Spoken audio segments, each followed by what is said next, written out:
allow the children to attend the budget. It's okay. Off your mind. It's okay. Off your mind. Like me. Chai! Now wow, people wey suppose talk truth to power don't off mic. And if we talk, now 500,000 they go summer us, call them hate speech. But fear not, my ego don't come. Ingo torchlight every corner, nooks and cranny of all these bad people where they spoil our country.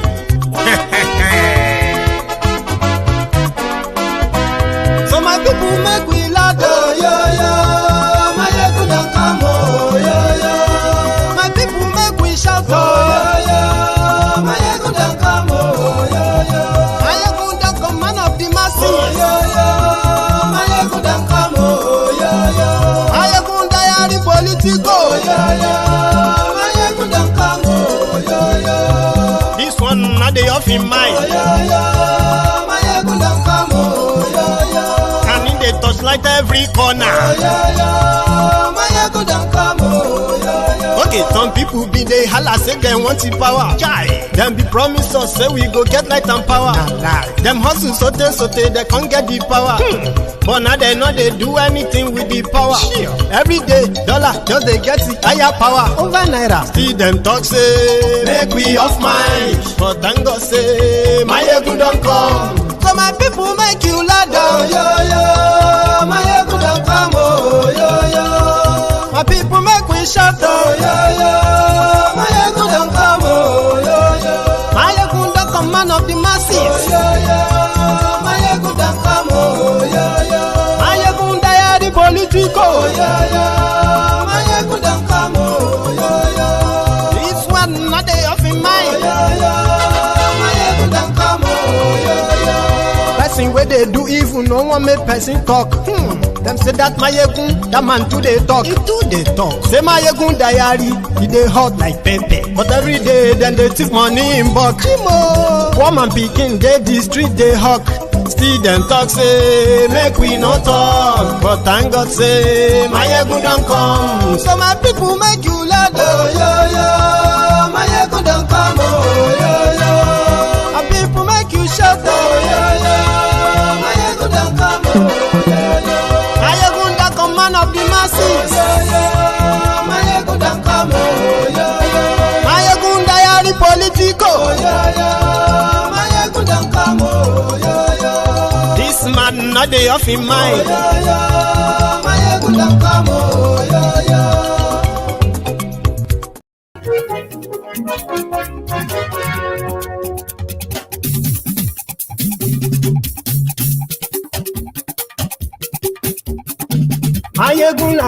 Hello there.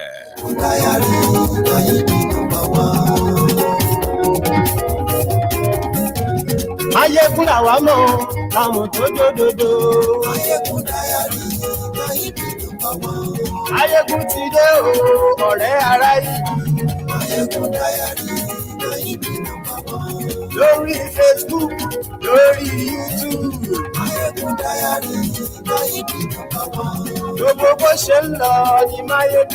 Good morning to you, good afternoon to you, and good evening to you from wherever you are watching from. It is Mayegun live. Oh, Bashe, Adi Mayegun Mawi, Mayegun Diary, Naibi #1. Oh, si tún ṣe wà gbọ́ níbẹ̀ o. Mayegun Diary, Naibi #1. Mayegun Diary politico. Thank you so much for joining me tonight again and joining the temple as well. Please share the broadcast. Invite your friends, invite your not so friendly friends, and tell them Mayegun today. Mayegun Diary, Naibi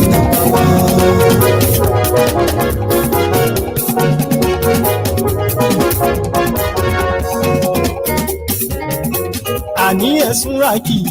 Mayegun today. Mayegun today. Ọ̀jẹ̀lú esunraki. Mayegun today. Ani esunraki. Mayegun today. Lórí Facebook. In many countries all over the world, whistleblowers are mostly celebrated. In Nigeria, they have laws that also rewards whistleblowers. Under APC, whistleblowers are running for cover.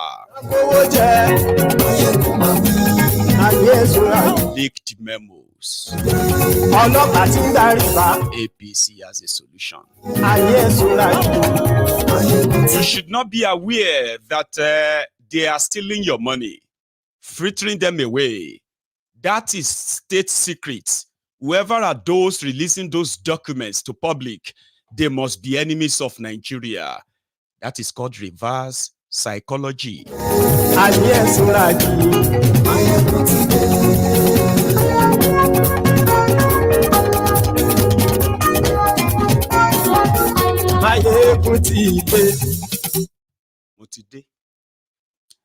So good morning to you once again. Good afternoon to you and good evening to you from wherever you are watching from. It is Mayegun, the GO of the Temple of Truth, live. And thank you if you have shared this broadcast, to invite others. And if you have also paid your offering, I bet you have also read the caption and the description, Abi. 2 days ago, a memo got leaked to the public. And in that memo, it was the approval of Tinubu for a 37 minimum wage review committee. I bet a lot of you probably have no idea there is a committee that is to review the minimum wage in Nigeria. Nigeria minimum wage is currently at 30,000 naira before tax. After tax, I know a lot of people are always saying 30,000, 30,000. Ask an average worker that is being paid that minimum wage. If the take home is 30,000, it is actually 22,000 after all deductibles. So, which with the current hyperinflation in the country, is pretty much like a slaving. Okay? So they want to review they are talking about reviewing the minimum wage. Nigeria is broke, bankrupt. However, the demented Kolu and the 48 thieves he assembled, who were supposed to kind of be working on how to get you out, they have been looting and looting recklessly as well, recklessly. So 2 days ago, one of their memos got leaked, just like the one for Better Edu and few others I'm going to tell you. The committee that will review the minimum wage of 30,000 naira for Nigerian workers, they submitted a proposal of how much money it will cost them to decide how much is kind of enough for Nigeria workers. So their first proposal came as 1.8 billion naira. But when it got to Kolu, he approved 1 billion naira for them. But as a takeoff grant, he now signed an immediate release of 500 million naira to 37 people so that they can decide how much is adequate, that Nigeria will not further bankrupt or lie or scam. Job for the boys. And the moment that got leaked, now, people started reacting. What is all this? That was how you told us. You remove subsidy, but you increase the salaries of all of yourself. Presidency, Vice, National Assembly, judges, all over the place. 112% increase in their salaries simply because of the hardship in Nigeria. An average senator in Nigeria take home, before the increment, takes home between 30 and 33 million naira every month. Kolu came and they were able to increase their salary and they have started paying them. He promised you 35,000 naira for 6 months. He paid you once and never paid again.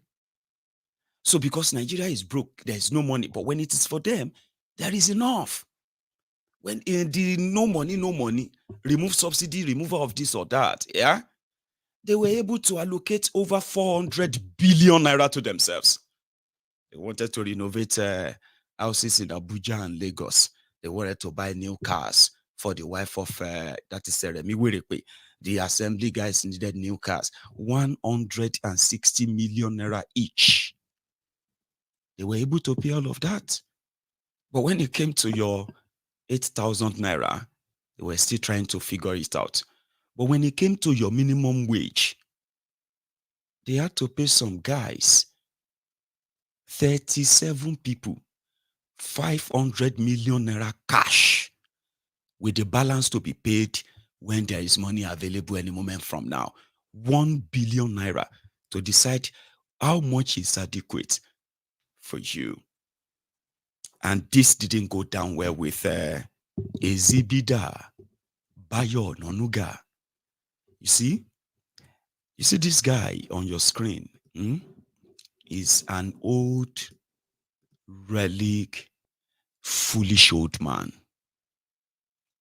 He is a publisher of the PM News, an affiliate newspaper, an affiliate of The Nation, Tinubu's media conglomerate. There's nothing that this old man did not throw into Tinubu becoming president. Is the leader, the ringleader of those who championed the ethnic ethnic politics, divisive, religious politics that remains with Nigeria till today. But he's not done. He's the guy who said this must be the last time that the Igbos will challenge anybody that Tinubu nominates as governor in Lagos.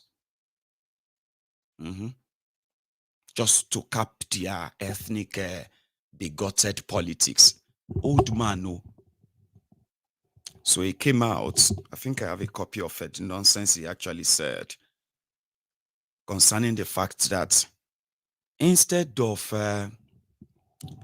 you remember that it's the same people working in their presidency that released that same memo that Better Edu requested for immediate transfer of 548 million naira.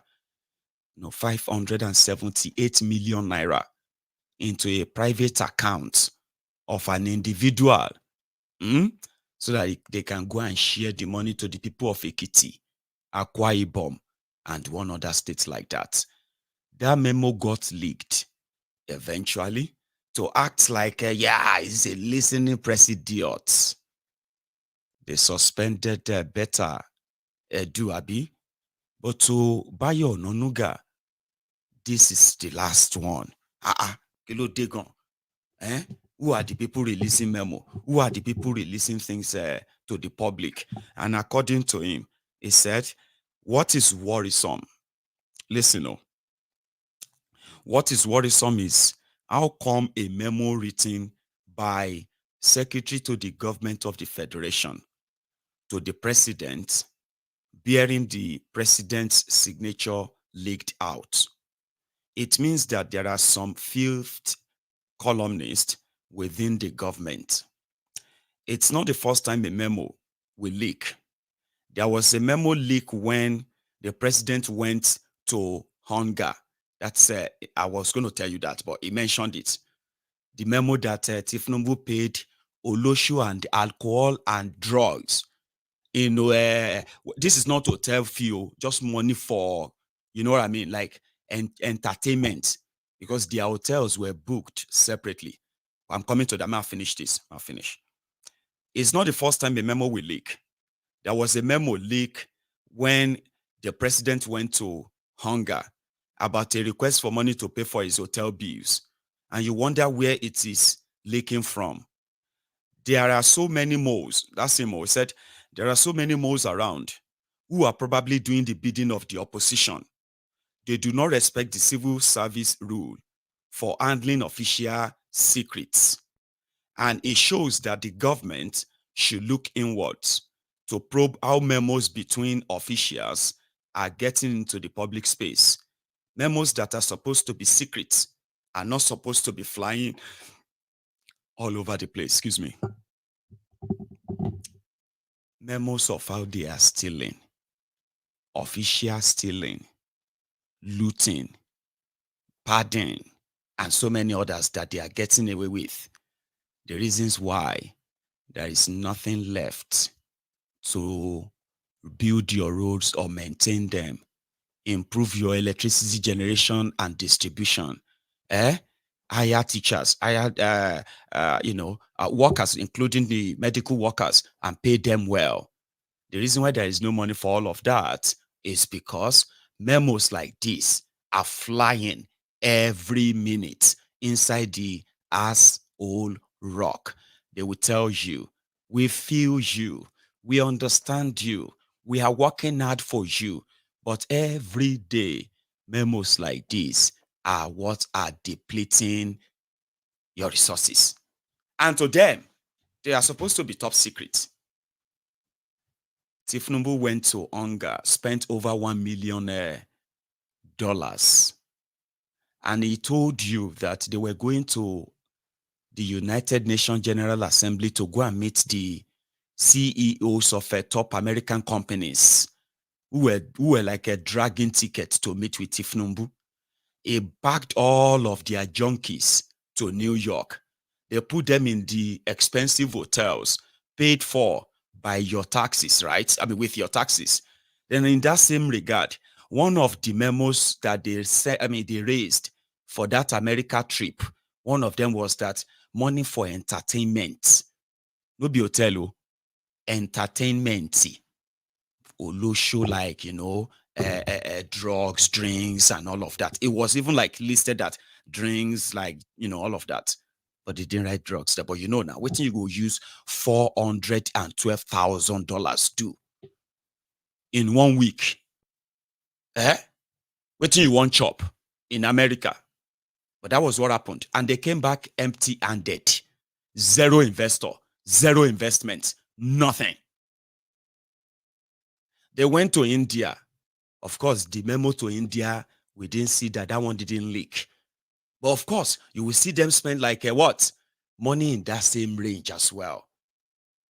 All of these are, if people wait there inside that place, there could be some people who are like, still have some feelings like, man, this country is gone. Oh.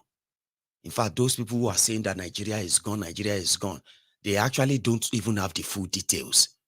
Do you know that there are people inside those in that place that see things happening, right? That we look at people like us and they will be like, if people like this guy talking, if he should have access to the real information of what is going on, he will probably become mute, unable to talk again, or he will run mad, crazy. Do you know there are people like that? That as we say, Nigeria is finished, Nigeria is done, and this guy are still doing it. They are not giving up. Anything that will continue to bleed Nigeria is going to be their pastime. Do you know there are people inside that will be looking at us like, you don't even, in fact, you only probably know just 1% of what is going on, and you are talking. If you should know like 50% of what we know, there are people like that. But for the sake of the civil service rule and all of that stuff, majority of them who are mostly not clean too, right? But now, conscience now, everybody gets them. So in their way, they will just be like, we'll release this one. And to the people like Onanuga, This is making Tinubu look bad. Even though he's telling all of you, I understand. I know what you are feeling. The price of petrol has gone up. The kineko has gone up. So all of these are not showing that he knows anything. He cares. Abi? Right. Now, there must be a scapegoat. Therefore, there must be a purge. A purge in the sense that they are going to begin to sack people soon. Oh. You know what I mean now? Because according to Bayo Onanuga, those employed into their Presidency in Abuja by PDP, they are the suspects. So if you are a civil servant working in Abuja right now, in any ministry in Abuja, especially ministry where money they fly, you are a suspect, you. According to this guy. You know, I told you yesterday that they are going paranoia already. Yes, they are getting paranoid. The Ashiwaju is not Ashiwaju anymore. A lot of people are already in that state of buyer's remorse. You know, the 5 stages of grief. A lot of people are now at the stage of acceptance.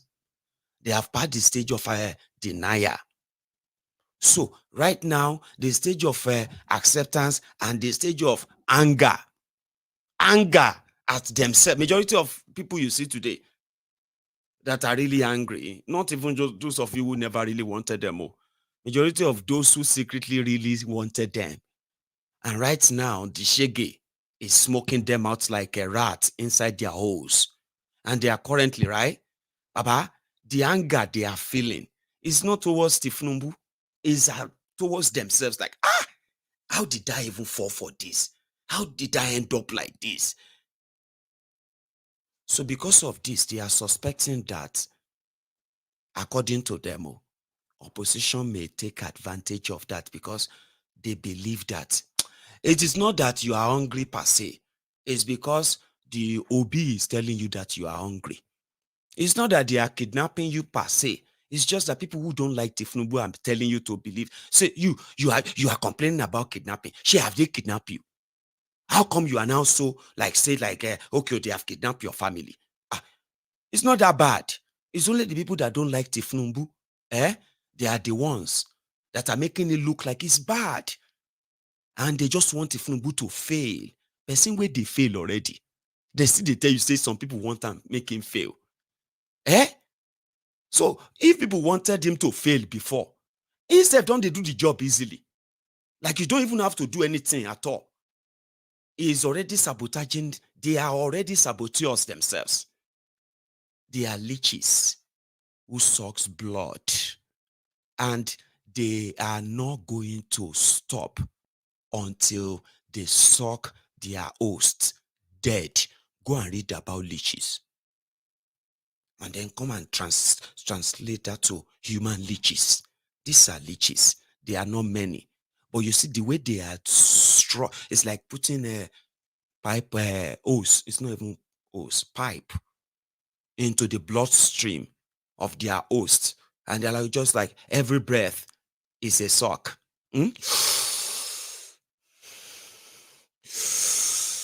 Every second. Nigeria has no chance of surviving. And they believe that you shouldn't be complaining that much now. At least, you shouldn't be complaining that much because you should know that Tinubu is doing something about it. It's only the enemies that are telling you that you should not believe that Tinubu is doing something about it. He's doing something. But what about this money that you are spending?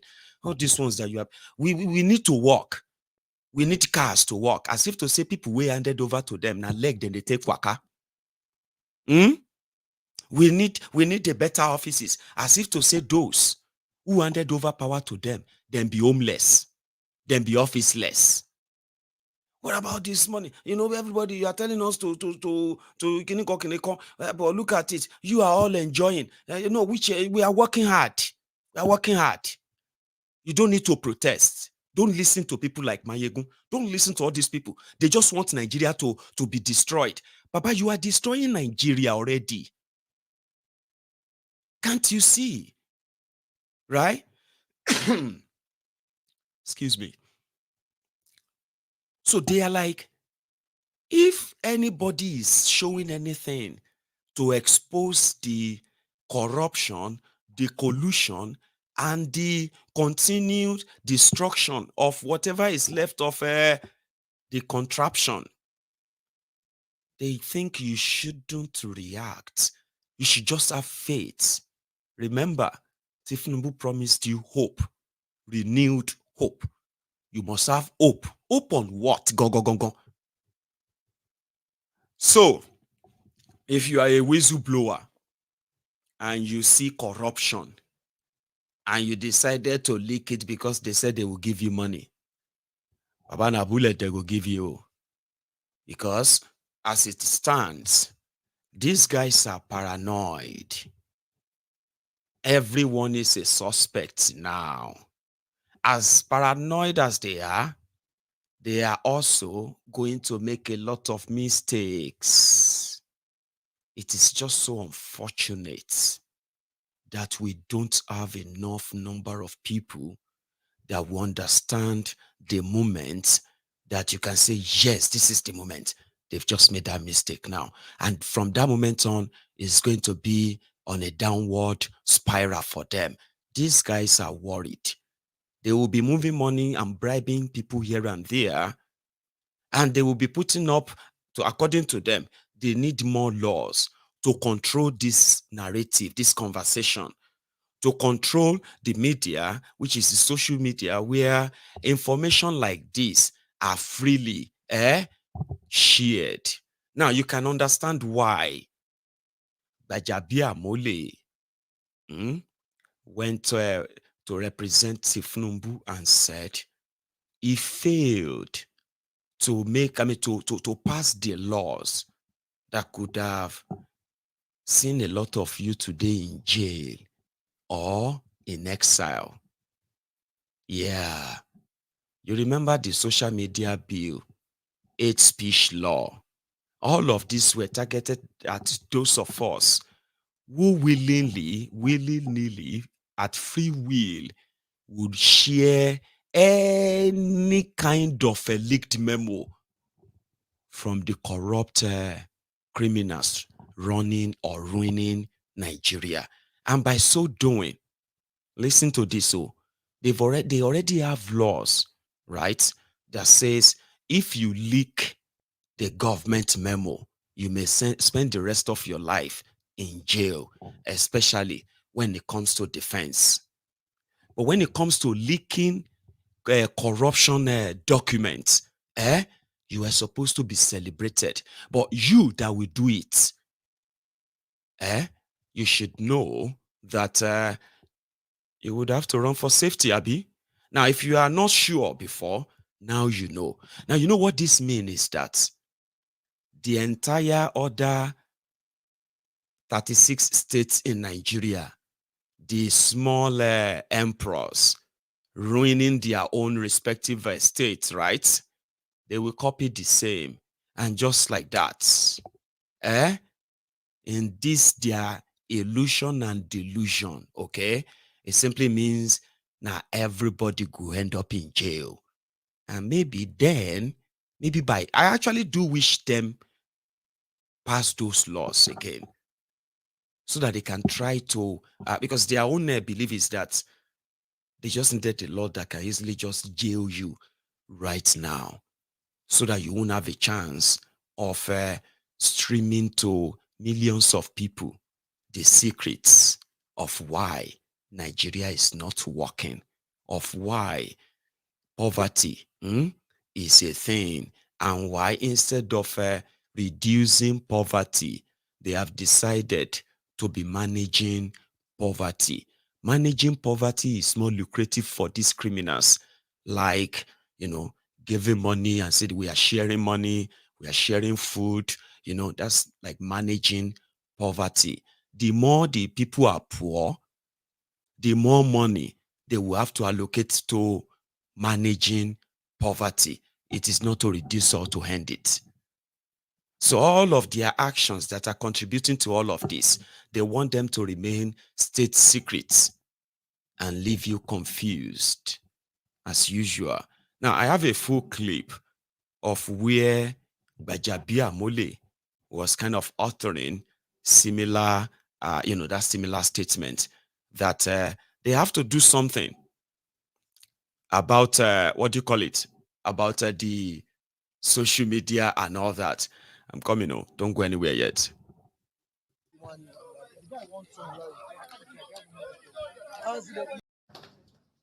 I don't want to sit here and reveal all my strategy.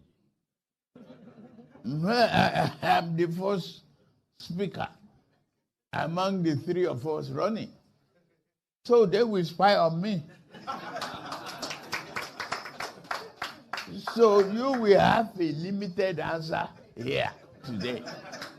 Another day you can bring me back. But that's part of what I do. I don't want to sit here and reveal all my strategy. I am the first speaker among the three of us running. So they will spy on me. So you will have a limited answer here today. Another day you can bring me back. But that's part of what I do. Empty barrel. Sorry about that. I just realized that, on the sequence of what's going to come one after the other, that particular clip is, in draft instead of being on the list. Apologies for that. Okay. So when it's finally up, I'm going to share it. Okay. So if you have that time, this is when Gbajabiamila was kind of, number one, regretting the fact that he couldn't pass those laws when he was a speaker. And when he was as well, there's this baggage and baggages of corruption, allegation against him, okay, running into billions of naira. He's gotten away with it. He's the chief of staff to Tinubu. Normally, chief of staff to the president is not somebody you see in public, okay? You barely hear from him or her. All right. But people said, Gbajabiamila, they needed this, number one, right? And he's also putting himself out there as the next governor after Sanwo-Iku.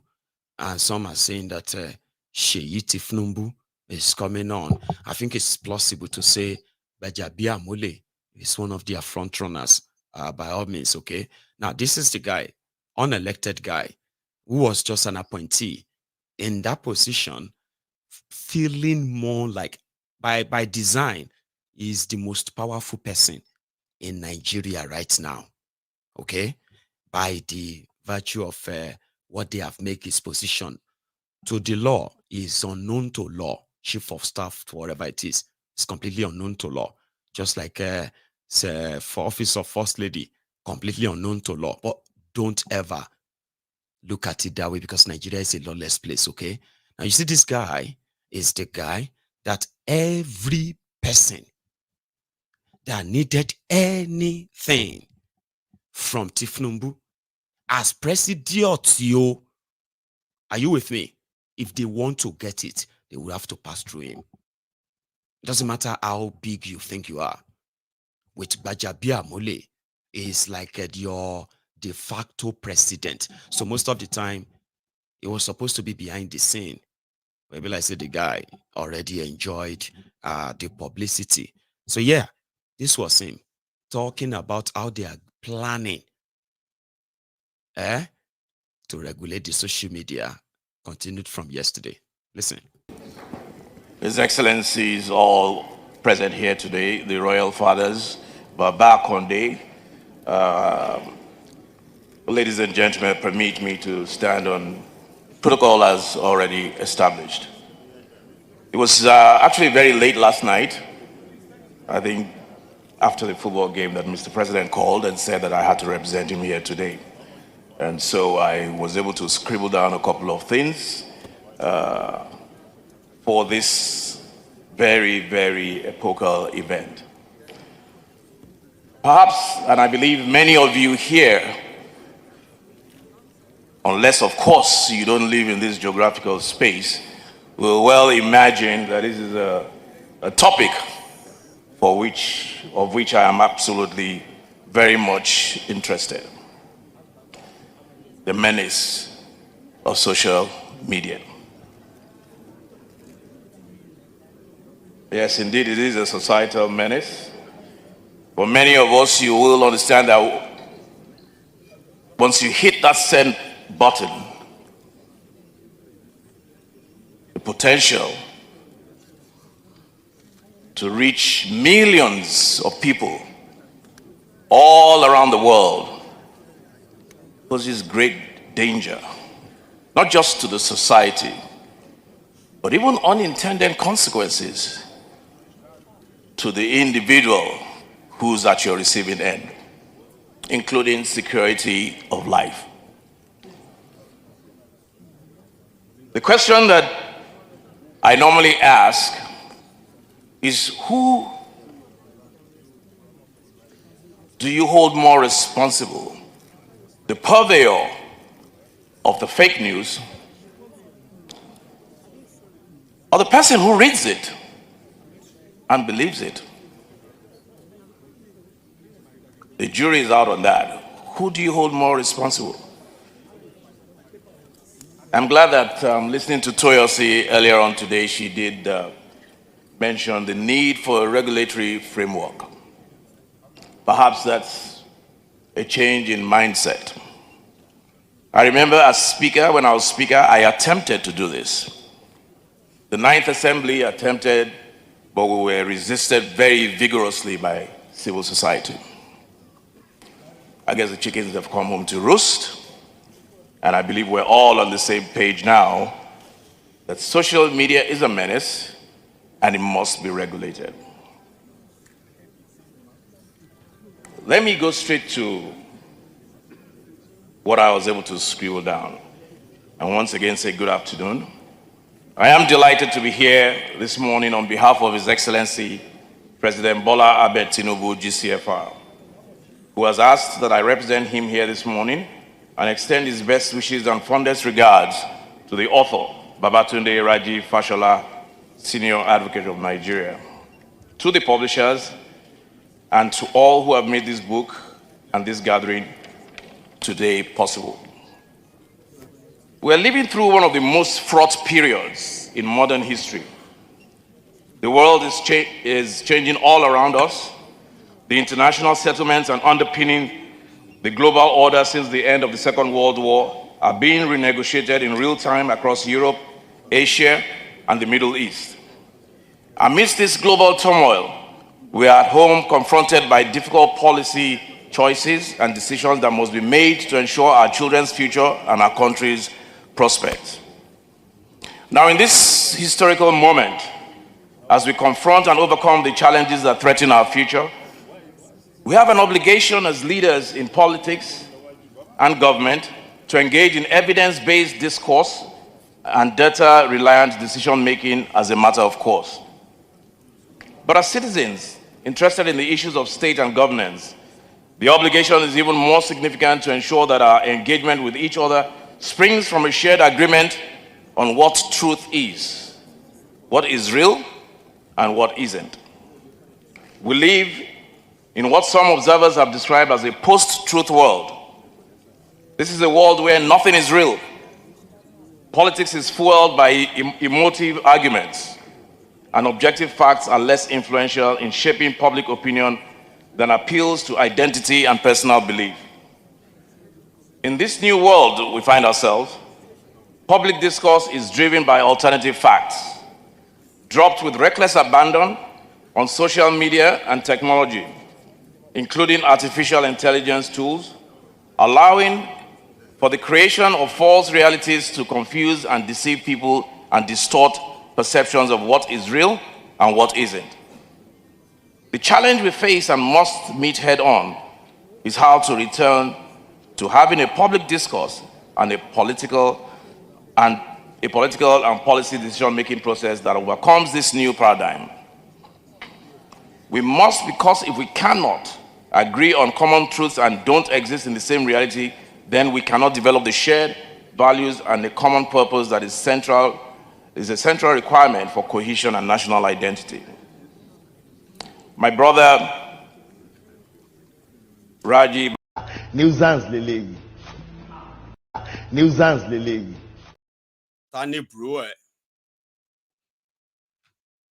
Now, before you say, I just proved him right, because we don't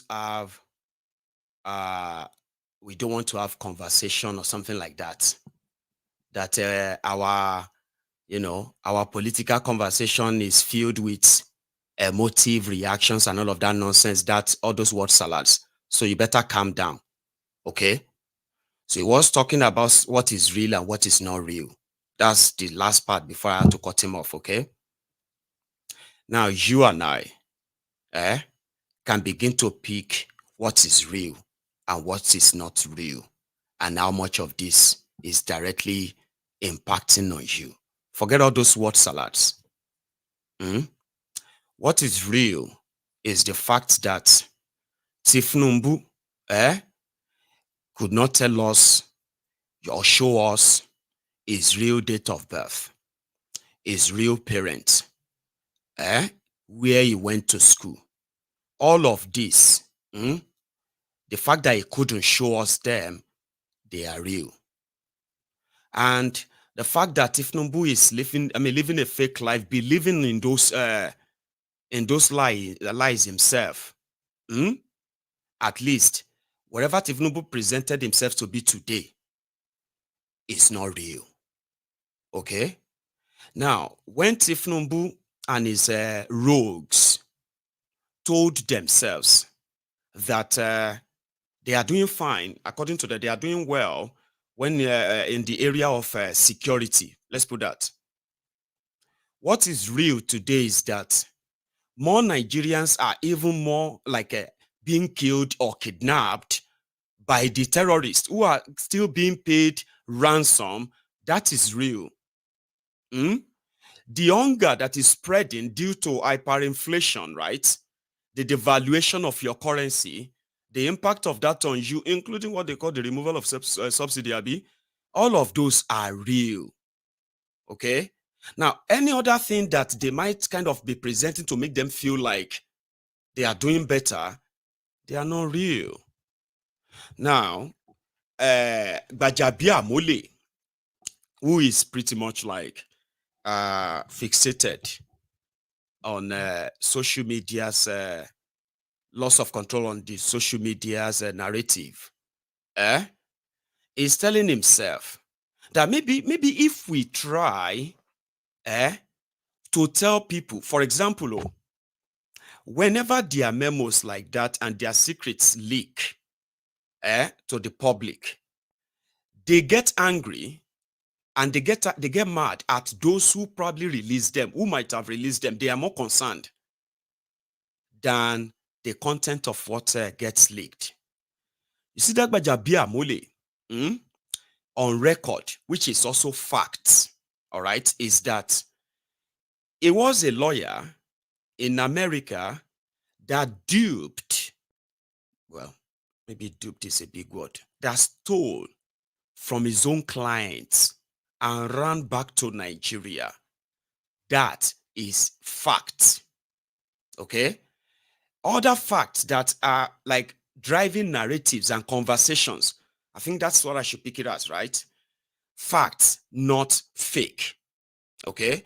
Fact is the fact that Tinubu, who happened to be on record with court documents to back them, is well, I don't like, I kind of would like to use a former, which was a drug lord, but who knows? We don't have any evidence that he's still not a drug lord. So I'm going to use his present tense. So Tinubu who was a documented drug lord and believed to still be a drug lord, is also a fact established by courts. All right. So the other fact is that when Tinubu came in, the Nigeria naira, as it was then, right, was 710 naira.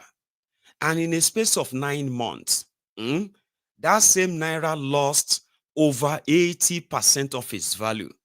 That's also fact that drives conversation. That if Tinubu removed subsidy unprepared, no plan, no nothing, which has now led to somersault of multiple policies trying to kind of get themselves out of it with no real commitment and even worse results. Those are facts with victims too. All right. The only fake news or other fake news that you will probably relate with is that these guys are telling themselves, okay, that whatever you are feeling in Nigeria, the rest of the world is feeling the same thing. That is not true. And those are the kind of narratives that these rogues want to continue to drive and push. I'm going to show you something. One minister alone, just one single minister alone, the Minister of Interior, all right? And that is the Olubunmi Ojo guy, right? This guy alone is paying 48 individuals to be pushing propaganda on his behalf. All those stories about this passport this, passport that, no bribery, no queue, no kiniko. This guy alone. So when they mentioned him that it was his company was fingered among those who collected money from Beta Edu. You see, all these guys are Nigerians, so home and abroad, though. Some of them are abroad, some of them are in Nigeria. You see all of this, they are paid by Olubunmi Ojo to be propagating that, he's the best, he's the most hardworking. Tinubu must not let anybody sack him. Nigeria is looking good and all of that. Now, if one person has 48 vuvuzelas that he is paying from inside the zone office, imagine the numbers of vuvuzelas for Bajabiamule, vuvuzelas for other 47 criminals.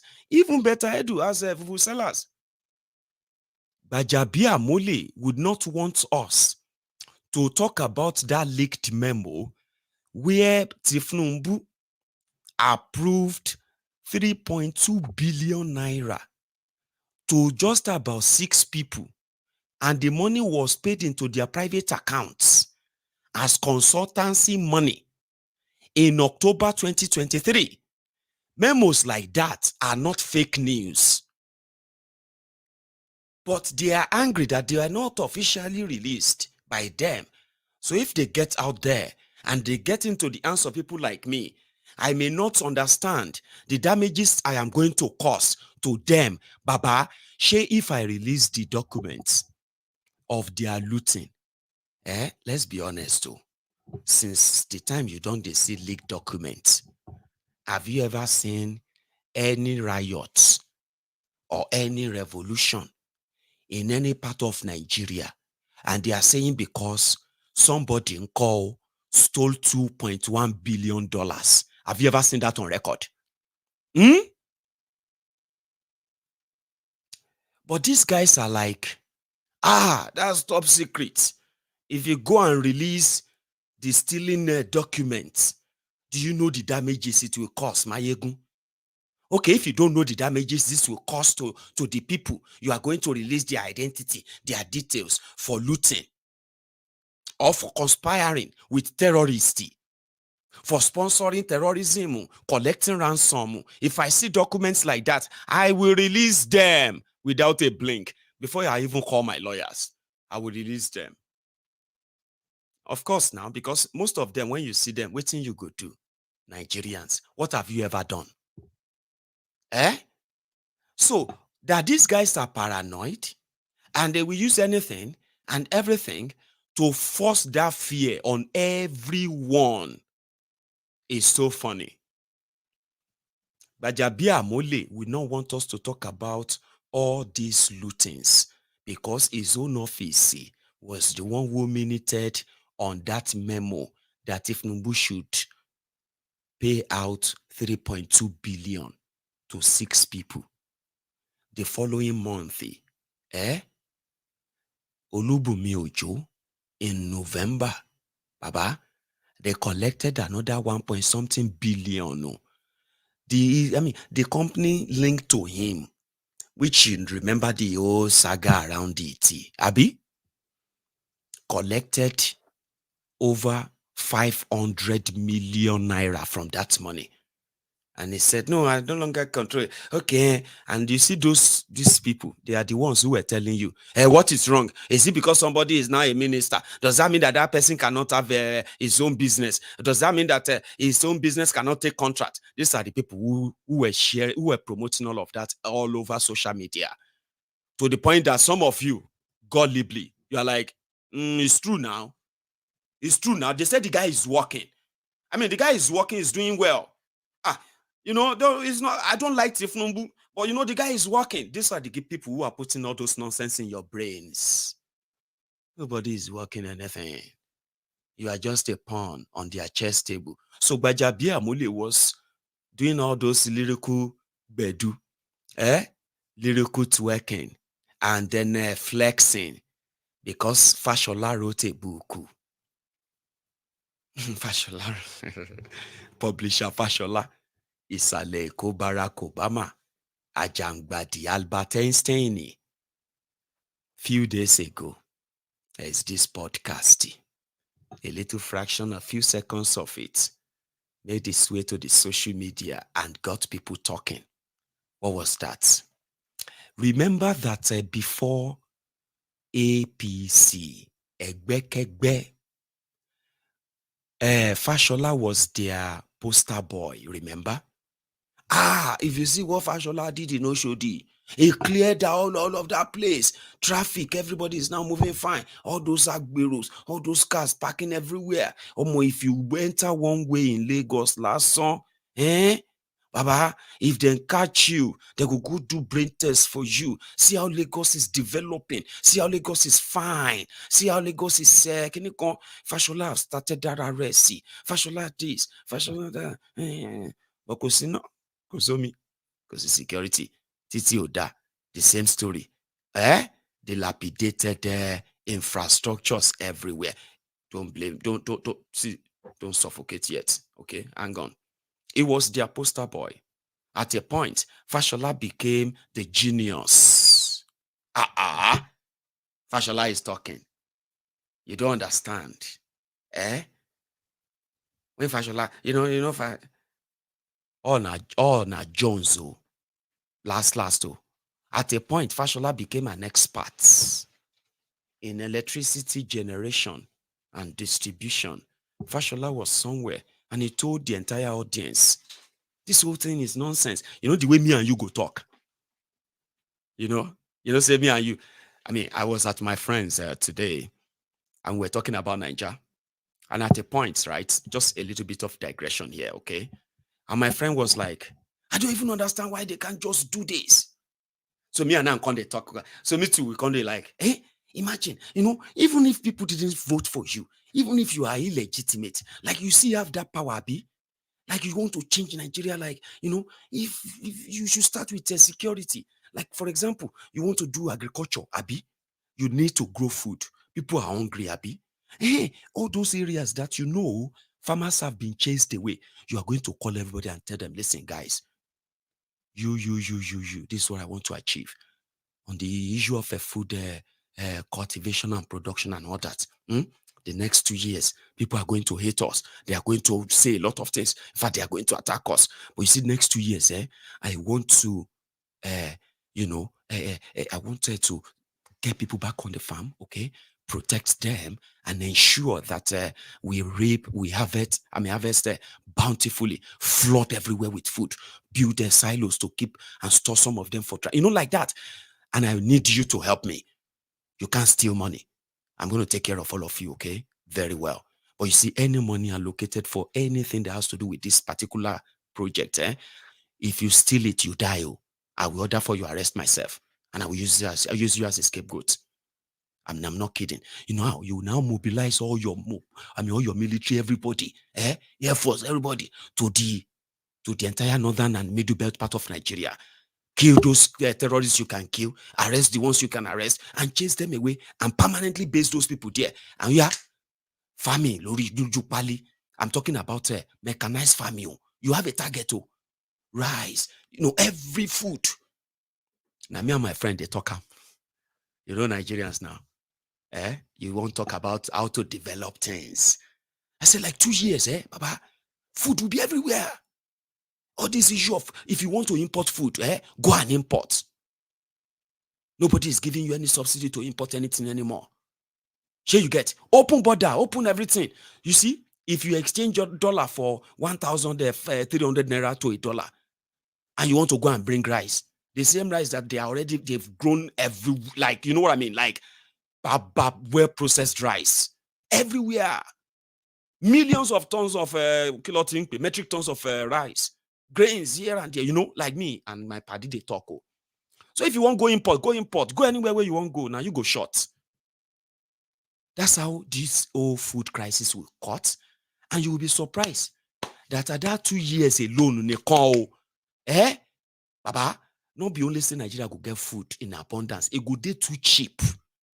The Nigeria go now the neighboring countries go they pay what Nigerians are paying now. You know that kind of level.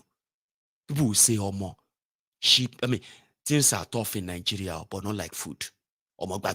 Food is, like it's like waste everywhere. Now other African countries they pay, so you begin to export. You see that beautiful idea? Now like that it be for me and my pal. Sometimes they call them beer parlor idea, but they are beautiful ideas. But me, we no get access to power. So in 2014, somebody like Isaleko Barack Obama, Fashola, was telling the gullible ones that, what is there? We could have built electricity for Lagos. Lagos could have had 24 hours electricity.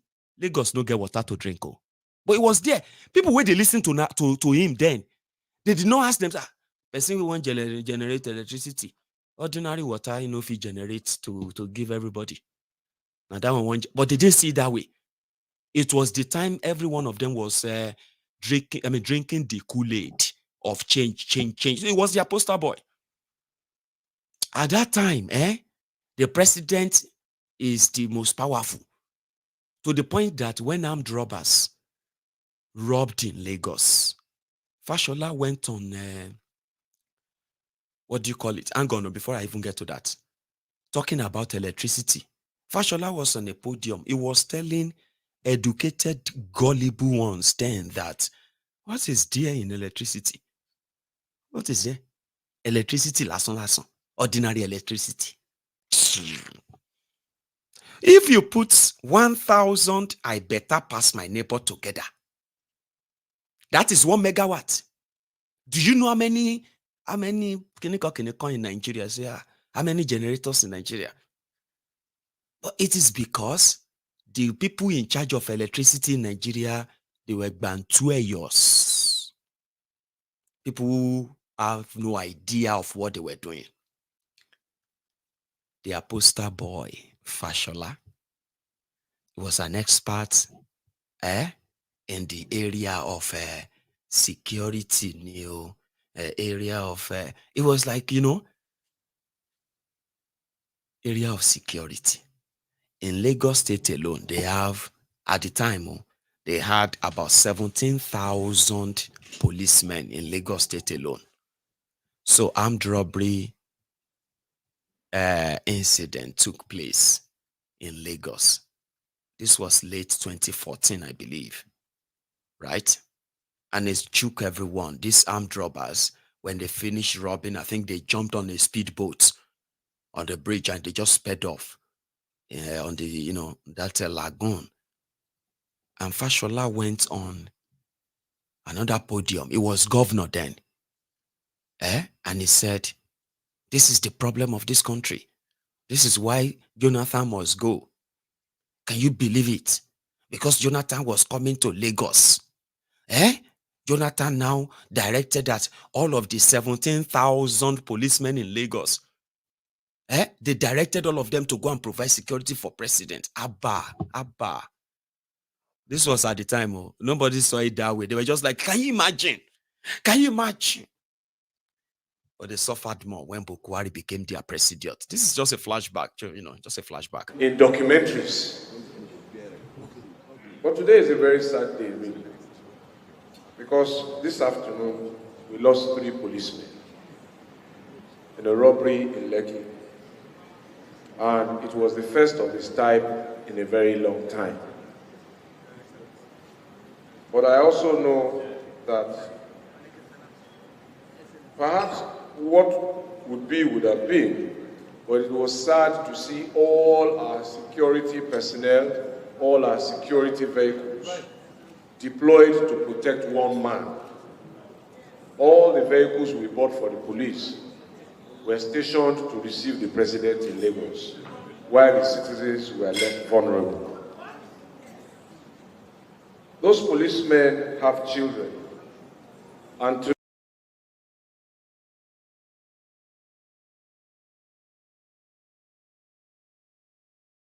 You get that?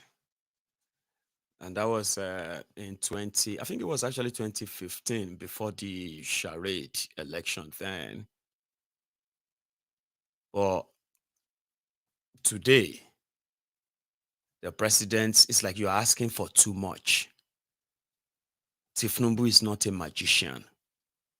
If you don't have electricity, if you can't pay your bills, if the economy is hard, if you are expecting them to reduce the prices of food and all of that, are you not asking for too much? Like, I mean, it doesn't have such power. I will say something after this. It's a short clip, tiny one. Here. Are we expecting too much from the president? What constitutional role does the president have with regards to things that affect the majority of people? Water supply, sanitation, getting a business permit, paying rent. And those are things that are not the responsibility of the Nigerian president. Yes, but I feel like excuse me. I feel like you completely sidestepped what I said. Did I? Nuisance lele. And sometimes they might like to be sounding foolish, but they are like theatrical. So they're like, they're actors. Okay. Now, to those of you who probably are like their, what do you call it? Their ass lickers. People who look at them and be like, oh, more, people have not really been paying attention. No. We have not really been paying attention, or maybe we have not been paying attention enough. These guys are pure chancers. I swear. If you take a look at every one of them individually, they are pure chancers. Some people will be like, I don't even know when they changed to this. I mean, if it was 10 years ago, if it was 20 years, Baba, you just haven't been paying attention. You need to listen to them. Fashola was made Minister of Power, Housing, and Works under Bukwari because he's their star boy from Lagos. You remember? And under the same Fashola,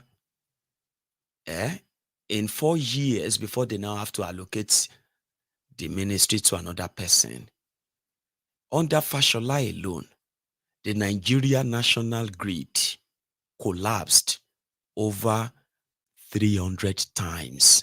In fact, 381 times under Fashola. Do you also want to hear the added one?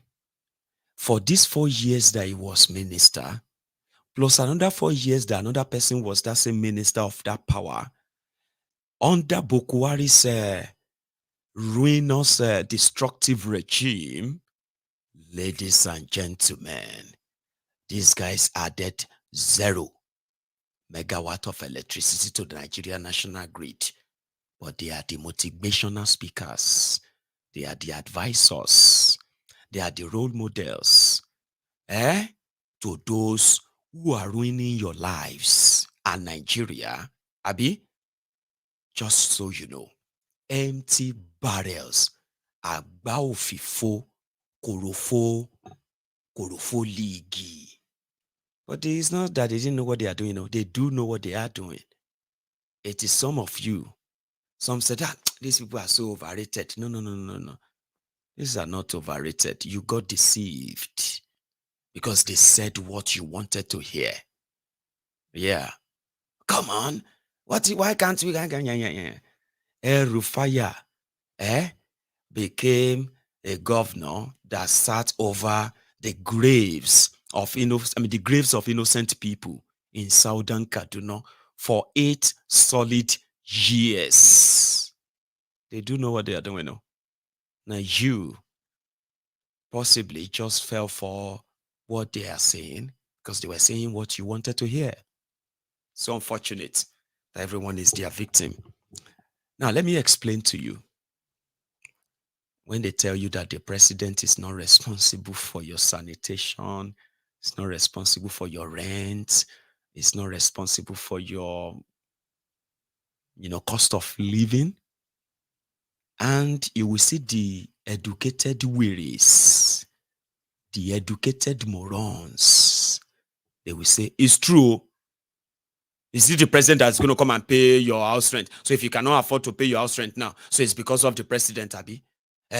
So if you cannot afford to send your children to school now, so it's because of the president. What don't you understand? Do you know that educated people are more dangerous than illiterate? Google it. Yes, in Nigeria, educated people, they are more dangerous than uneducated people.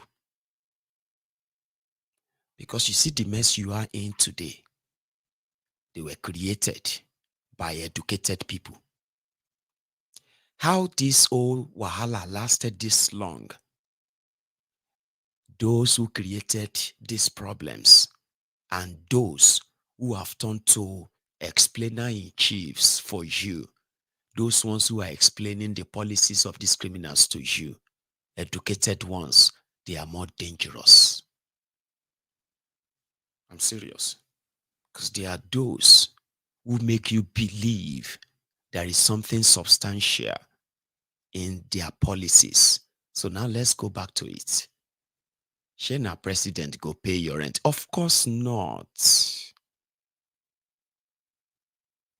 But the policies of the government led by a president can make or mar your lives.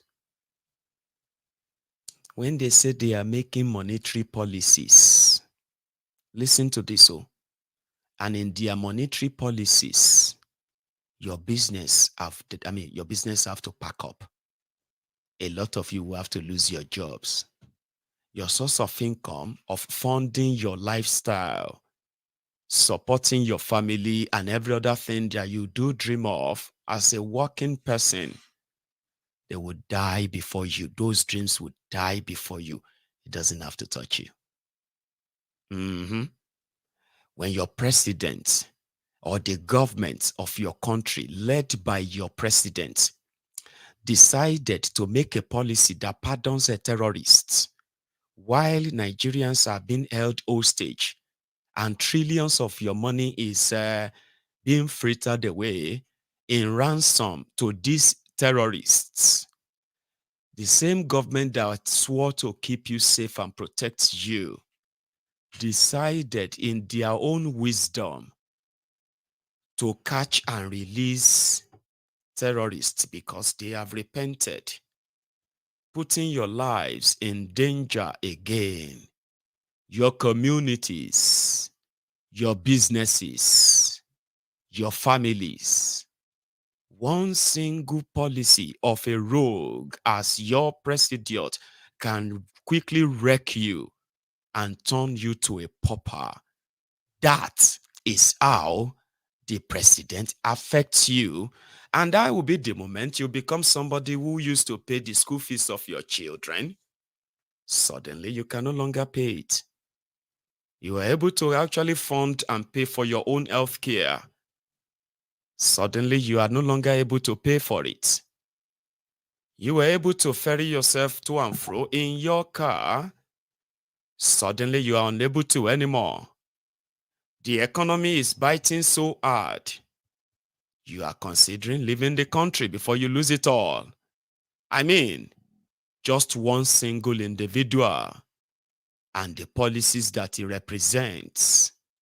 So if somebody like Fashola, the Ajangbadi Albert Einstein, or Oworonshoki Thomas Edison, Isale Eko Barack Obama could boldly face a camera and tell the rest of you before he started gaslighting you that, are you not expecting too much?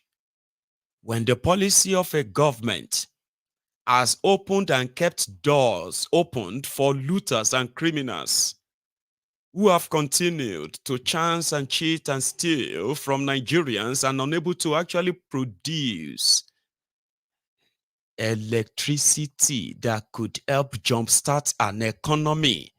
People want to fix economy. They are telling you to wait till 2026 before you can possibly have a stable electricity. But they are angry that others are telling you do not believe them. They are like others who once told you they were going to generate 10,000 megawatt of electricity every year.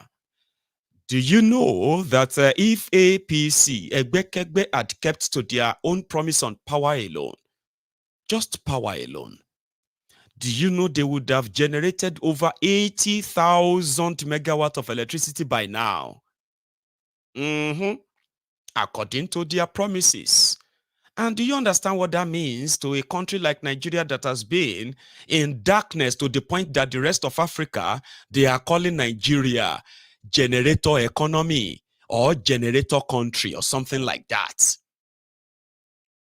Do you understand what it means to promise and fulfill your promise? Then promise and fail. All promises cancelled. APC, Egbekegbe, never contributed anything that could have made your life better. So that paying your bills, which is not the responsibility of any president, of course, will never have been any responsibility of any president, of course. But they took that away from you by destroying the economy, wreck you. They touch you without touching you. You understand what that means? They are picking your pocket without even touching your pockets. This is how. I mean, talking about that, 80,000 megawatt of electricity distributed. Everybody will become businessmen and women. Just like everybody is becoming food vendors today in Nigeria. It seems to be the only business that you can do for 6 months and then you pack up. Because these days, do not even dare to go and borrow money to start any business in Tinubunomics economy. And I don't want to possibly report that you are one of those who have kind of like, you know what? Mayegun was right. I'm wasting my time here. Maybe I should quickly end it. That's not what I meant. Don't end your life, and don't do things that will make you end your life. Maloya she business, Maloya gamble. All of them, you will come back last, to that stage of being suicidal. And I don't think those who already want you dead or kill you, everything they are doing today in Nigeria and their policies is to kill you. People are dying. You know that. Don't help them by getting yourselves in more trouble or borrowing money to do any business right now. I'm just saying, people, I gave somebody money, and I think it was about May, more than 6 months ago now, Sha. This should be about 9 months. It was when Kolu was sworn in. So I managed to scrabble some money together and I gave to this individual because she told me, see, Uncle Mayegun, the only business that anybody can do in this country to that would last is food business. I was like, yeah, it's always been like that because people go eat, people go chop. So I was like, anything you can do for me to help me and all of that. I was like, okay, we'll see how much is the bag of rice. And she told me it was 38,000 naira. I was like, okay, 38,000. So what about other things like, you know what I mean? Like, we shall put money together, money that will start with one bag of rice, one bag of a big bag of semo, big bag of this or that. Shall go do that. So business was fine for the first month. And then, you know, it was also the time they removed subsidy, okay? And things started changing and all of that. I didn't expect this lady to come back and tell me that, Uncle Mayegun, I'm sorry. I just want to tell you that, you know, thank you so much for everything you did and all of that. But just so you know, I don't want you to be disappointed in me. I just want you to know that we have decided to eat the rest of the bag of rice, sir. Kilo mean, why would you eat the rest of the bag of rice? You've just been like 3 months into it. Is that the same bag of rice or another one? It was like the last few weeks, I've only been able to buy half bag. But since we realized that the way things are going, even us where they sell food, we will likely not be able to eat from the food. So, and I don't want you to be disappointed in me, okay? The business has failed. So, and I will never ask you for anything again. Thank you, sir. I was like, what are you talking about? Person where they sell pure water. That one was, that was. I mean, I give people like I do give people support too. My only two way, because it's pretty much like an experimentation for me. If I was in Nigeria, these people will say I do blood. I mean, what do you call it? I do money ritual. That any money where I give them to do business, they succeed, and it's not me. You need to pay attention to what you are doing because when you can no longer afford to buy your supply, so how can you serve your customers? If you go to market and you can no longer buy fish, you can no longer buy meat, and you can no longer afford this or that again, and when you manage to even try and get some of them, your customers can no longer afford to buy and eat belly full anymore. Some of them are beginning to avoid you. So last, what would you do? You know, go eat the rest, or you won't make it waste. You go cook again, may nobody buy, and then you go waste. So if I was in Nigeria, they would think I did money ritual because now me, they give them blood money. We not allow their business to succeed. A lot of people have helped people, you know, and you have joined them to say it was probably blood money. Everyone that man gave money to, they never succeeded. I gave money to somebody in October. They wanted to start selling pure water. And you know, in Nigeria, when I was growing up, they said, even if you do any business, you know, succeed, go they sell pure water. Person where they sell water, no they short. The long story short, this January, that one finally I just saw that on Facebook. Ileri Oluwa lo ma share. You know, the end of Guinea is not the end of man. Kilo happen. I saw your post on Facebook. End of business is not the end of man. End of Guinea is not the end of life. Kilo happen. Better dream next, bigger me 2024. The end of business is not the end of life. Kilo she business, she pure water money. About 2 bag 500 naira now. And as it be, it could be like say we they beg people to buy pure water. Say, back mommy town can short now. Person where they sell water, no they short now. Now water now, natural resources. I know, Mayegun, but Nigeria is more than that, Mayegun. It can't be like everything just be like. So the bottom line of what I am saying, or why I am saying all of this to you, is that the policies, the actions, the decisions of one man and his team of incompetent rogues can turn your life upside down. Baba, before Bokuwari, people will get jobs that they print shirts, that they share shirts, they shout change. People will get job. Different offices, so all over Nigeria, they were shouting change. They were making different things. People will get job. They drag person will be jobless man. Bokuari, Baba, out of all of the military personnel in Nigeria, Baba, people were Bokuari's mates when they mentioned their names. For example, now if you want to mention Obasanjo's name, you say Oba Olusegun Obankparo, GCFR, because he was, president. GCFR, MFR, DMR, TTP, ONM, GSM, MTN, DTB, all those titles, Baba na from military examinations, I swear. The same way a lot of you know about quota system in Nigeria, where a cutoff mark for you to jump cutoff mark for you from southern Nigeria, we start from 200, 250. And in that same, inside that same Nigeria, the cutoff mark for them in northern Nigeria are 2 or 3. And at the same university they go. They do them in military too. Bokwari failed all examinations. Military professional examination, he failed everything. Until he decided to overthrow a democratically elected government in Nigeria. And he just gave himself the title GCFR. If I fail all exams, please, I don't go fail this school. GCFR. He started calling himself GCFR. That's the only title he has. Nothing else.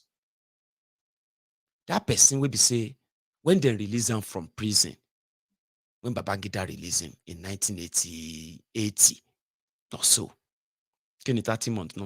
In 1987. Because say, hey, Malam, K, we don't want you to be jobless. Take this 150 cows. They open shop for them. They open farm for them. Baba, that's in 1980, 1987, 1997, 10 years. 2007, 20 years. 2015, 28 years. The cows no born. They no add to the family. This guy was living off the pension salary as a former president who spent, 30 months to draw Nigeria back for 30 years. That pension was what he was living on. His cows no born. Okay? For 28 years, that man was the man, educated, employed Nigerians, started shouting to come and save them.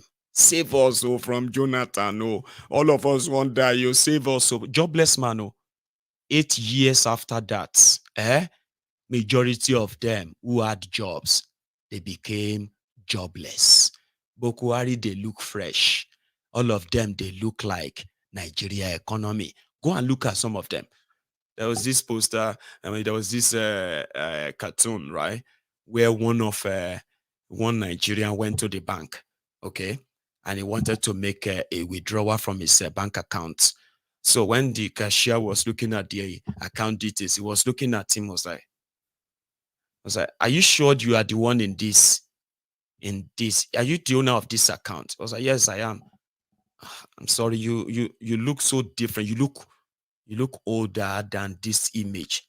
I don't know if you remember that cartoon. And the guy was like, see, my sister, let's just say change happened to me. Please give me the last 700 naira in that account and let us close the account. A lot of them jackpot, they ran away and they never looked back up till now. You get that? So this was also the time this Isaleko Barack Obama was minister there. 8 years after that, majority of them agreed that Nigeria has been drawn back at like 100 years or even more. And that's him now telling you today that you are expecting too much from president. Maybe you are, maybe you are not. A big placard in Israel.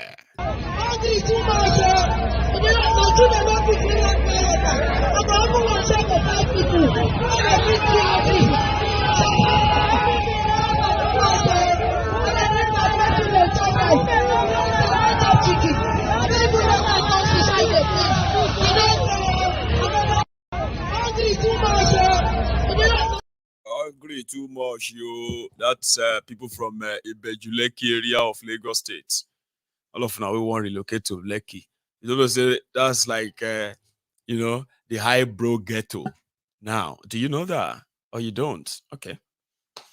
So that I don't, it doesn't look like I'm dissing those of you who are from Lekki. See, guys, going forward, this report is a sad one, okay? Last week, we reported about these, passenger buses that was attacked around Kogi. They were traveling from, I think, Enugu to Abuja, and they were passing through Kogi. And that was when the terrorists stopped them and they kidnapped them. Another one has happened. These guys were traveling from Lagos. From what we heard in the GUO Bus, they were traveling to the eastern part of Nigeria. The moment they cross upward, their bus got attacked. The driver got killed right there, and the rest of the passengers were taken straight into the bush, and a little girl was left behind. I'll show you. This happened yesterday. Okay, and I'll keep it direct. The guy won turn. Maybe they come for Lagos. I don't know where they come from. No, they come for Lagos. All of us eat for that place now. Okay, Papure. Yeah. All of us eat there.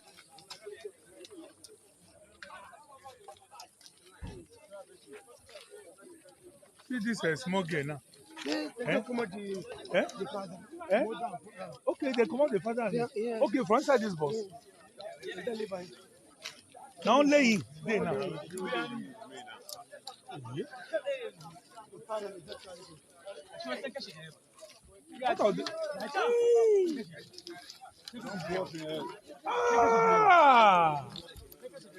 They don't kill the driver.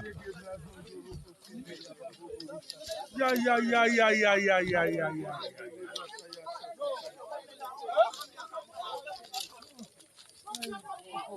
If again, they are abandoned.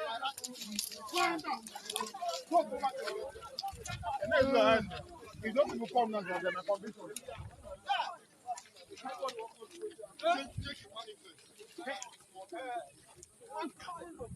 My concern is this small girl first. Yes. My concern, why is the driver? The driver is dead now. Look at the driver on the steering. The second driver.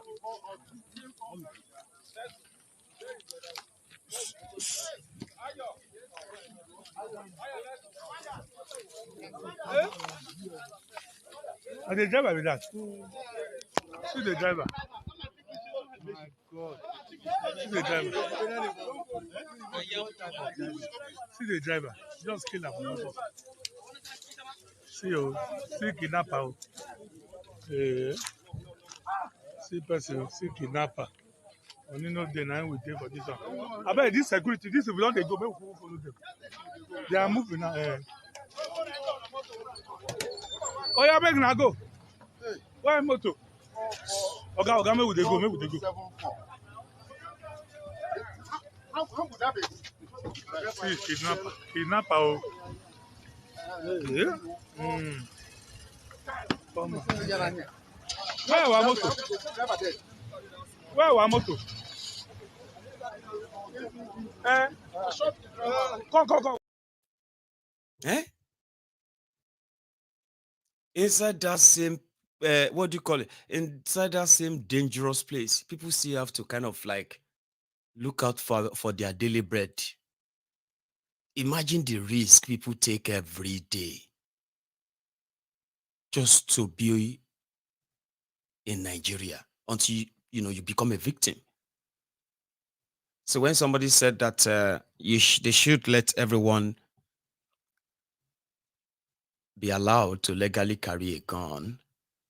Now, if you are not going to do it for like everyone, but what about those who are like really traveling, like travel or transportation companies, travel agencies that are putting the lives of their own drivers? Imagine you as a driver.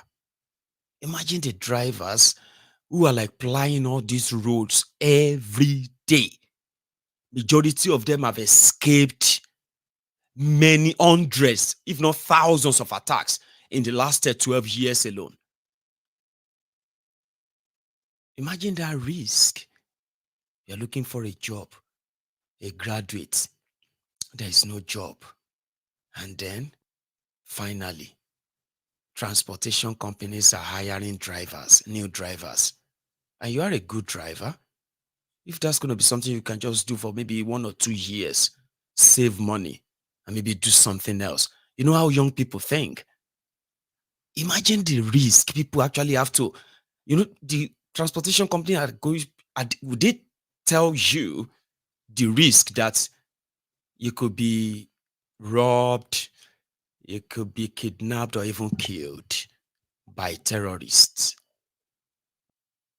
Then you, the passengers, who are going to put yourselves in those packed buses, on those unsafe road, you have all those terrible road to deal with. Then now you have terrorists that could pop out from just anywhere and right there, and then your fate will be decided by gun-wielding criminals with no resistance from anybody. Because right there in your presence, you will see if they have to kill people to show to you that this is real, you are not dreaming. They will kill people. You will see people killed right there, and they'll tell you that you're going to be next. And you will comply with no resistance. Like, you have to put yourself on there. I mean, I don't know. I don't know. Maybe I can't imagine it. So I am not saying that those of you who are there have not somehow have your way around it too. But I am saying that if those who understand what this simply means, the number of people that are being put into the arm's way, the number of people that are going to continue to be victims of this barbarism, this terrorism alone, if you picture it, your skin will crawl. And if you have the power to do something like license all the transportation companies to have don't pretend that it's okay to just go with them. Because according to a lot of people, if everybody is carrying a gun now, so if the terrorists come now and they started shooting, wouldn't they kill everybody? Would they not just kill everybody? Baba, even the terrorists don't want to die. Do you understand? License the transportation companies in form of fighting security, grant them these interest-free loans for them to, this is me, if I happen to be one of those who have the power to actually do something that shows that people's lives are being protected while other things are also being done. If I happen to be somebody around there, if Nami and my party they talk now, this is what I would do. Because just think about the numbers of people that are plying Nigeria roads every day, that the terrorists only just have to come out, wait for a few minutes and strike, and then they are done for the day. And the rest of you can continue traveling. Here you get, no wala again. Then until the following day, then they will come out again, wait for a few minutes, grab some people, and they go back. And the rest of you can keep going. Imagine the number of lives that are at risk if you put numbers, statistics. The one will be saying as statistics, we will shop. Statistics on the table that government should work with. This is what I would do. Grant all these transportation companies an interest-free loan for them to what do you call it? To get themselves right. Let me put it that way. Like to first take out all of these their unsafe buses, whether not luxurious or those big coach, right? Or they are just like passenger buses, or that one like smaller ones. Every of those transportation that are plying any interstate, or no, I think is it interstate or regional, you say, Doesn't matter. Interstate transportation companies should be bulletproof buses. Okay, they will make their money and they will pay the loan back, but interest-free, government approved. So with that, you have automatically provided like an armor personnel carrier that will indeed protect everyone that chooses to travel by road, whatever is going to be the cost. Somebody said, do you know how much it's going to cost to enter bulletproof? No, it shouldn't cost you anything. It's government subsidized. It's going to be like normal buses. Then inside those buses, wherever they are, wherever they get demobilized, where this, after shooting, and they can't get into anyone, into those vans, right? And they get demobilized where they can't move anymore. You see, inside that same van, they should be allowed to carry arms, and well-trained, armed handlers should be traveling with every bus. All this cost on the transportation company. So by so doing, you probably would have cut down the ability to keep kidnapping Nigerians, like say them be gisoro or eworos, antelopes in the forest, like game, as they are currently, as everything is currently, is, right? Okay. So that would be what I would do. All right. But unfortunately, we can give all these ideas. It's not because they don't know what to do. So when they tell you that give government idea, they know they don't need your ideas, okay? Whoever is saying that to you on social media is trying to shut you up and say, why don't you just, instead of doing all of this, why don't you just advise them, as if to say, Tinubu will sit down in front of television, and this Bajabia Moli and the rest of them, all your governors, they will sit in front of TV with their biros and pens, their pens and papers, and they'll be writing all down your ideas. Even though they have tens of thousands of special advisors on almost everything, including the governor's bedroom, what governor eats, what president eats. They have special advisor on clothing. So they have a special advisor on almost everything. So now you on social media now should be the one to now give them ideas that others are being paid for. Those who are telling you to give them ideas, criticize them constructively. Aboshin Sheyi, criticize with him constructive what? What they are doing is to try to shut you up and say, stop talking like this. Let us just pray for them, or let us advise them. They don't need your advices. They don't need any of your advice. They want you to stop talking. All right? And stop, when you stop talking is when they win. Now, here is the other one I have for you tonight. It is the fact that initially they said Kolu will be at the Nigeria versus Cote d'Ivoire's match tomorrow, the final of AFCON, the African Cup of Nations, okay? And a lot of people have already started, they have started developing palpitations like, oh my God, it's going to be bad luck. It's going to be bad this or that. And others were pretty much like, out there for different reasons. So, okay, a lot of people want Nigeria Super Eagles to lose tomorrow, so that you see that way they don't like it. They don't like the fact that all of you are trying to get distracted by the real issue. Okay, you are celebrating what? What is this? Is that what is next? The bag of rice is now 74,000 naira. The bag of beans is now over 140,000. That's true. Bag rice, the 140,000 naira. Even though nobody they buy it individually, nobody they buy bag of rice. So, but when you begin to break it down, the rika of rice, the rika of beans is over 1,200 naira. The rika of what's that one? Rice is over 1,000 naira. So that's the breakdown. No, even if you are not buying a sack of this, so Nigeria naira is still falling. No, People are still being kidnapped, no security, no jobs, no nothing, no poverty, all that stuff. People feel like Nigerians needed to be reminded constantly. So the moment they get distracted by big brother Nigeria, big brother this, Africa Cup of Nations, Keniko qualifier, UEFA Champions League, Premiership, some people just feel like Nigerians are not serious.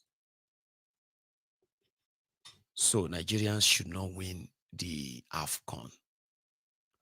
And to others, they are like, Abba, why would not they be like Killjoy?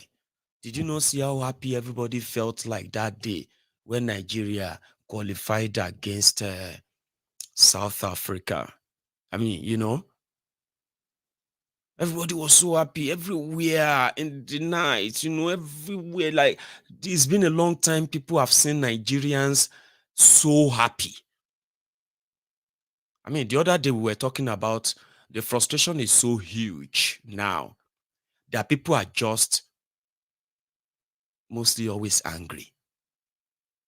You enter public bus, and then you're like, this sitting row is for 4 people.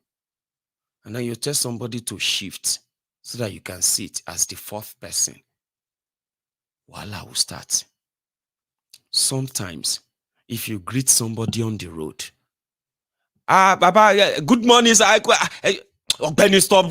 Which one are you? Why are you greeting me like something big? You said good morning. I said good morning. Which one is all the?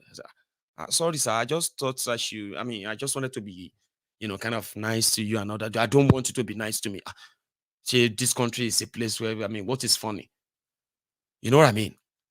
So sometimes small thing that some people will say and tell you that more things are like, and you start laughing, and they will just become angry. Everyone is angry. Everywhere is angry. Husband, they kill wife because of 15 naira. Wife, they kill husband because of 200 naira. Feeding money, this money. A lot is happening. People are just like, So to others, they're like, Baba, let them have one joy. There's nothing. Don't be like a killjoy. Like when you saw them dancing happy and all that, were you sad? Or you know something? Now all of you now, you are right. Okay. I support the fact that if something will make everyone at least happy, okay, enough. I'm talking about genuine happiness now, not fake one. No. We all saw what happened when Yakubu Momodu announced Kolu at 4 a.m. in the morning as your president. Even those who supported Kolu, they couldn't come out to celebrate that Kolu has been declared winner after 6 days. See, at 4 a.m. in the morning, when 90% of them were sleeping. When they woke up, it was like somebody died. Have you forgotten? Have you? So we all remember that. To the point that it feels so sad. It feels sad. Nobody wanted. People didn't really want this whole thing happening to them. But for a moment, they were able to. We saw that. So if that can possibly help some people to live longer than what the Shege has already ascribed to them, I don't think it's bad. I think they deserve it. Okay? There is politics around everything now. I agree. But without politics, we won't even be here. You know that. Well, here is my own view. Okay? Because some people felt like Super Eagles should lose tomorrow. Now, when they lose, since Kolu was coming there, so in that stadium, they couldn't stand Kolu feeling like he has done something, because under him, Nigeria won the AFCON. So that would be something they will begin to now use to tell people that, shall we not tell you, good things are going to be coming to Nigeria now. Nigeria just won nations. So they can't stand that propaganda. because they know that there are people who are going to believe them in that state of happiness. And they know the damages that simply means to the progress being made when people are beginning to question their sanity, question their choices. I understand you. I do. But there is something that you should know that is not in our own control, whatever will happen tomorrow. You see those guys who are wearing those Nigeria color and all of that. They too are hustling for what they will call their own careers too. Whatever happens tomorrow when they win, it's also going to impact on their own careers, which is something I probably not opposed to. But I understand that if Nigeria lost, or if Nigeria loses, right, and the Nigerians that are already enraged, the ones that are already telling APC, Egbekegbe to stay away, Tinubu stay away, don't bring your bad luck, don't bring your illegitimacy here and there and all that. While the APC, Egbekegbe are pushing back, don't be like that. All of you should be like super egos. You should love Nigeria. You should be reading I Plato Nigeria, I Plato Nigeria and all of that. Why all of these are going on? Others believe that if Nigeria loses, with all of this hardship in place, they could probably take their rage and anger on them. And somehow, I think they advised Kolu to stay away. Baba, stay away. If those boys go lose tomorrow, riot will start from stadium. Go make sense. Make me say Nigerians after Cote d'Ivoire beat Super Eagles, Nigerians beat Kolu to death in Abidjan. So Baba, stay. The shitty man that is in Abidjan, tell him to stay there and represent you. And shitty man himself understands that people believe that these guys are bad luck. They are evil and they do not represent Nigeria majorities, right? So when they were making, when their game, led to or got to penalty shootout, shitty man in what they said was releasing stress because they're releasing pressure. He left the stadium, walked to the back of it, walked away, and to some others. When he walked away was when the bondage that dragged Nigeria into a state of their goal being cancelled, getting drawn, and at the same time losing penalty, okay, and still ending up when they say it's because a shitty man was there. So Kolu will sacrifice shitty man tomorrow. And the last time he was there, this was his own way of handling pressure from Nigerians.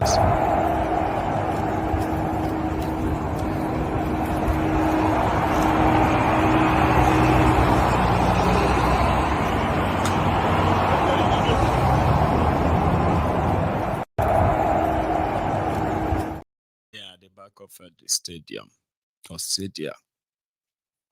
So tomorrow, initially, they expected the Kolu to return, to be in Cote d'Ivoire in Abidjan. And he has been advised to stay away. So, whatever rage or hunger you would have, or the prayer that you might have, they have a shitty man around. So he will be the one to take the cup to Tinubu. And then you will see Tinubu also raise the cup. I hope the camera will show the hand properly. You know that one that, and we don't want the cup that, I'm just saying, I'm talking in the sense that even though when Nigeria does win that, right, you probably will see people still in state of celebration, maybe for like a week. People will still be around dancing, jubilating, celebrating Abi for a week. Because there's, currently in Abuja, APC, Egbekegbe's youth leader, has bought cow that they have already, I think they're going to kill the cow tomorrow if Nigeria wins. And majority of the APC, Egbekegbe, have been given money too, here and there, to make sure that they fed you and give you food and all that to marry. So there could be street parties. If but when everybody finish eating the cows, when you finish drinking the drinks, the dance and all of that, when everybody wakes up, if it takes a week, I mean, you deserve it. I'm just saying, this is me now. Okay? A lot of people believe that there is no time for all this nonsense. Blah, blah, blah. I said, leave them. Sure, you understand? After a week, we hope that immediately Nigeria win Nations Cup, things will calm down. Because after a week, even if you're like pretend, you will see the reality. And that, indeed, you remember him now? He bought cow. They have cow. I mean, they've kind of bought cow in Abuja now. Hey guys, so this is like 12:30 in the morning, and I'm with Daddy. Actually, while I'm at Tinubu at home, I told you that Daddy doesn't sleep until like 4 a.m. in the morning, and this is like past 12, and he's still not even feeling sleepy at all. Daddy, thank you so much, sir. You're welcome. Yes. Hey guys. You're welcome. So that's Dayo Israel. Okay. So I'm just kind of adding all this because tomorrow is another day.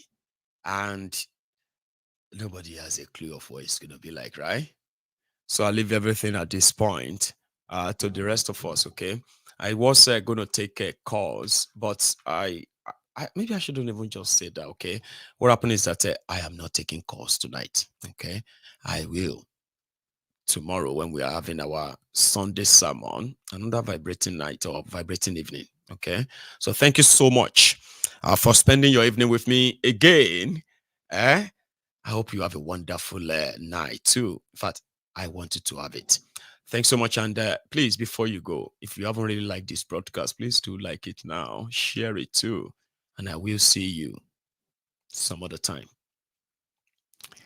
Good night.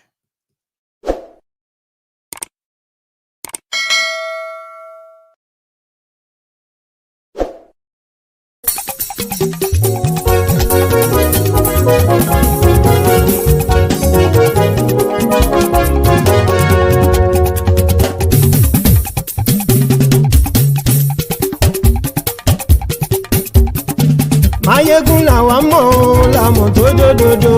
Mayegun Diary, Nayibi #1. Mayegun làwa mọ̀ làmọ̀ tó dòdòdò. Mayegun Diary, Nayibi #1. Mayegun ti dé o, ọ̀rẹ́ ará ìlú. Mayegun Diary, Nayibi #1. Lórí Facebook, lórí YouTube. Mayegun Diary, Nayibi #1. Gbogbo bó ṣe ń lọ ni Mayegun já wa sí. Mayegun Diary, Nayibi #1. Àṣírí ọ̀jẹ̀lú kì í bò níbẹ̀ o. Mayegun Diary, Nayibi #1. Bó bá ṣe eré, àní Mayegun máa wí. Mayegun Diary, Nayibi #1. Ó sì tún ṣe eré, wàá gbọ́ níbẹ̀ o. Mayegun Diary, Nayibi #1. Mayegun Diary politico. Mayegun Diary, Nayibi #1.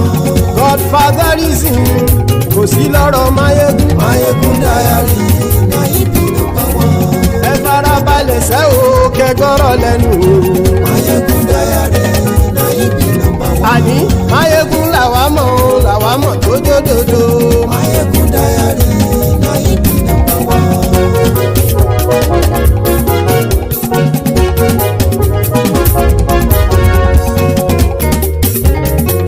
Àní ẹ̀sùn ràkì.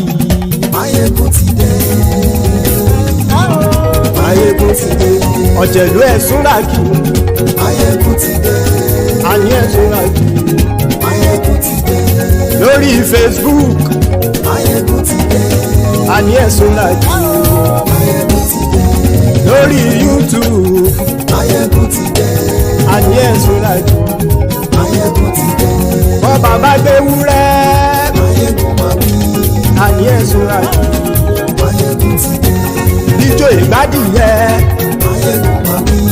Àní ẹ̀sùn ràkì. Mayegun ti dé. Bí pẹ̀sìdó bá rúfin o. Mayegun máa wí. Àní ẹ̀sùn ràkì. Mayegun náà kówó jẹ. Máyégún máa wí. Àní èsúra jù. Máyégún ti dé. Ọlọ́pàá tí ń darí bá. Máyégún máa wí. Àní èsúra jù. Máyégún ti dé.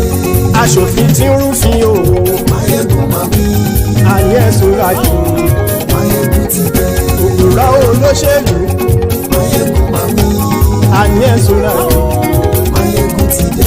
Ọ̀jẹ̀lú ẹ̀súnra kì. Máyégún ti dé. Àní ẹ̀súnra kì. Máyégún ti dé.